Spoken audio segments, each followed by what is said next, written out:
Be dokumentų toli nenukeliausi, jie mus lydi visą gyvenimą. Tačiau vienų dokumentai telpa delne, o kitų netilptų ir į sunkvežimį. Dauguma dokumentų namie likę, tai mama tvarko ir dažniausiai nerandu aš pats jų. Projektų vykdytojams tenka suvaldyti šūsnius dokumentų. Tai neatsiejama jų darbo dalis. Apsidedu visas grindis, į lentynas nebetelpa ir vežam iš tikro keliose dėžėse į agentūrą. Ir čia jau vienas žmogus nenuveš, jau imam vyrų, vairuotojų ir vežam. Ir ten žiūri tokiom akim registratūroje, kiek čia mes atvežėm, nemažai. Vien mintis, kad reikės rūpintis daugybę dokumentų, ne vieną sustabdo ir priverčia atsisakyti sumanimų. Ar tikrai tai taip yra sudėtinga? Projekto dokumentavimo tikrai nereikėtų bijoti. Tiesiog dokumentavimu reikėtų pasirūpinti iš pat pradžių ir nuolat dokumentuoti, sekti dokumentus, juos archyvuoti teisingai. Nemanau, kad projekto dokumentavimas gali būti priežastis atsisakyti idėjos įgyvendinti projektą. Įgyvendinantiems projektus svarbiausia išsiaiškinti 3 dalykus. Ką dokumentuoti, kaip dokumentuoti ir kiek ilgai tai daryti. Projektų dokumentavimas tai pirmiausia viso projekto kelio atspindys dokumentuose. Projekto dokumentavimu siekiame išlaikyti įrodymus, kaip viskas vyko.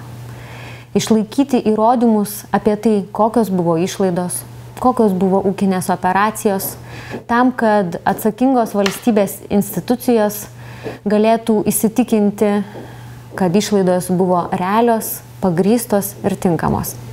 Atsakydami į klausimą, ką dokumentuoti, galime naudoti paprastą taisyklę.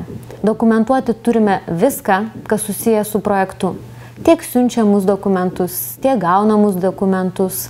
Tai yra ir mokėjimo prašymus, ir susirašinėjimas su institucijomis, ir sutarčių pakeitimus. Taip pat turime nepamiršti dokumentuoti ir su pasiektais rodikliais susijusius įrodymus. Dokumentus reikia saugoti 3 metus po veiksmų programos uždarymo.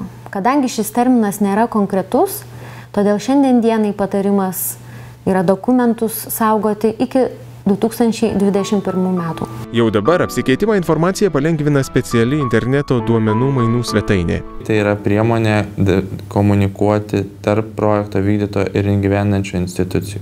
Įsivaizduoti, kas tai yra, tai galim ją sulyginti su bankinė sistema, kur irgi gaunama prisijungimai, kodai, prisijungiama ir matoma savo sąskaitos informacija. Taip ir projektų vykdytojai, jie prisijungia prie duomenų mainų svetainės ir mato visą aktualią informaciją apie savo projektą, gali pateikti mokėjimo prašymą, mato, kaip ten tas mokėjimo prašymas yra tikrinamas, kokios sumos yra jau apmokėtos jo projektui, kokie pasiekimai to projekto yra užfiksuoti. Tai yra pakankamai paprasta, bet tuo pačiu labai yra daug informacijos ir detalios informacijos, kur projekto vykdytojai tiesiog gali nesirūpinti ir kiekvieną dieną rasti toje svetainėje.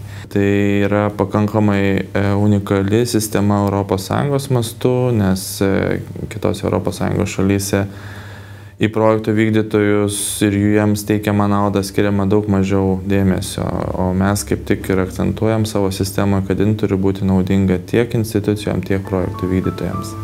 ES paramą administruojančios institucijos siekia, kad visi projekto dokumentai ateityje būtų pateikiami ir saugomi elektroninėje erdvėje. Tai būtų sutaupoma daug popieriaus ir palengvinamas projektų įgyvendinimas. Ateityje yra vizijos, kad projekto vykdytojas gautų paramą neišeidamas iš savo namų. Reiškia, tai pradedant ir elektroninę paraišką pateikiant ir gaunant finansavimą. Tai yra vizija, kurią labai palaiko ES. Mes siekiam visų pirma paprastinti procesus, visų pirma juos padaryti patrauklesnius, aiškesnius.